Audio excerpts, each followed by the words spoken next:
We've been monitoring those levels all week long, and the Cedar River, the Green River, the Duwamish Way there, those have seen water subside, and I'm looking at some of the levels that have gone down. But again, with a break over the weekend and some of the rain, everything kind of settles down. The soils are so saturated, the cement, the grounds, the asphalt, everything we've been seeing has been buckling and breaking apart because those river levels have gone down. But again, we're expecting rain and wind again this week. Right now, we're looking at the Green River near Auburn, and you can see on our scale and our map how it's gone up and down and then where it's sitting now. And this is an immediate situation. It's not something to scare everyone with a scare tactic, but when the National Weather Service does issue something like this, you need to heed the warning and not be driving around and checking out the situation and assessing it. Just get to higher ground, make sure that your loved ones are safe. We're going to be checking in on schools and hospitals around the area to make sure that those are accessible to, but particularly some of those schools that children may be in school right now. And that's kind of a concern, I'm sure, for some people. So if you're watching this at home and have schools,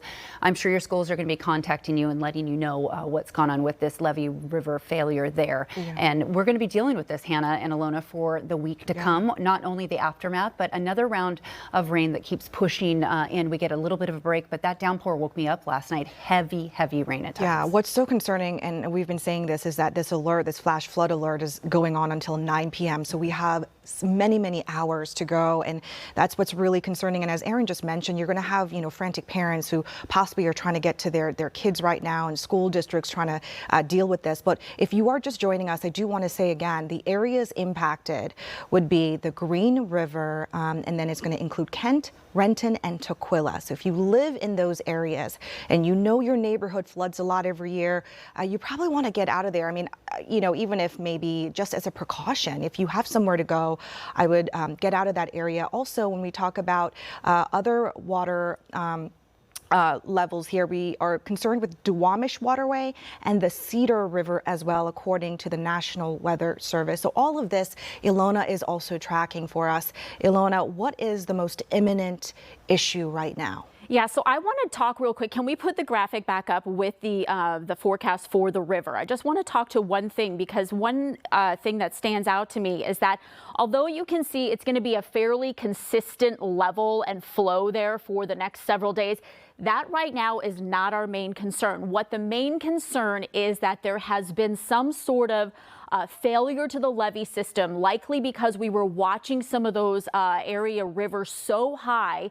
And again, that when we talk about levees, that is just an earthen mound, if you will, that is protecting and usually runs parallel to those water systems. And really what it's designed to do is to protect the populated areas that are usually a little bit below that river level from that water coming in. So it's not that the flow is going to be a concern for us. It is the fact that there was some sort of breach in this levee system, that earthen mound that is now structurally not sound anymore, that has allowed all of that rushing waters. There's nothing to stop it at this point in time from running into those populated areas that are going to be just slightly below the level of the river.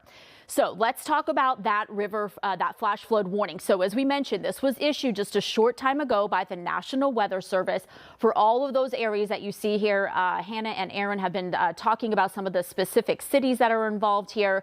We are talking about this going on until 9 p.m. So this is going to be a very long period of time for us, that this water is going to continue to flow out of the river into whatever section of the levee has been breached and into some of these low-lying spots that have been in compromise now, if you will.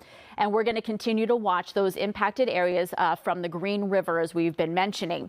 So let's talk about some of these rivers. As we know, they were running very high just this past week because of all that atmospheric river downpour event that we had for most of the week last week. So several of these area rivers were under flood warnings well into the weekend, including the Green River, which is the one that we're talking about at this point in time.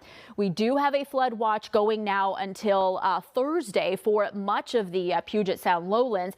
You can see that the total rainfall since midnight, I know Aaron mentioned it woke her up in the middle of the night. It was coming down quite hard in a period of times. And just as we were expecting, those snow levels are still very, very high. We're talking 7, 8, 9,000 feet. So everything that's coming down up in those mountains coming down as heavy rainfall, flowing downstream into those area rivers and just continuing to get them to swell even more and rush even faster, which of course is not helping us with this situation. So up around Snoqualmie Pass, we've managed to pick up already more than 1.5 inches of rain up there. Seattle managed to pick up just under 1 inch of rainfall, and you can see we've had well over 1 inch, even 2.5 inches out there towards Bremerton and Shelton. And we're not done. This is a live look at the Doppler radar. You can continue to see some of that heaviest rainfall being squeezed with that orographic lift up the side of the Cascades. So that's where it's raining the hardest right now and flowing back into the river system here into some of those low-lying spots, including the Green River. So this is something that we're watching. Here's a little bit closer look with that Doppler radar. Right now, the immediate Seattle area, you might be thinking this is not a big deal because it's really not raining here in downtown, but it's because of the residual heavy rainfall that we had late last night and early this morning that's really impacting us. And now with that earthen mound just being so saturated, it develops some sort of compromised system there that is supposed to offer some protection from some of our area rivers. That atmospheric river is still stretching back to the south, still tapping into that subtropical moisture. So we will continue to see the train of rainfall well on into the day. The saving grace for this particular atmospheric river as compared to the one last week is that we will watch those snow levels rise just a bit, and that will hopefully get some of the area to turn into some snow. I'm going to go really quickly back to the graphic just because we want to make sure that we're getting this message out and highlighting the areas that are impacted by this. So again, the messaging for this is that this is a life-threatening situation. This wording is coming straight from the National Weather Service. We do not see these very often, so we are asking you to please treat this as an emergency situation. And if you're in these low-lying spots, it is time to grab some of just the basic things that you can quickly and head on out.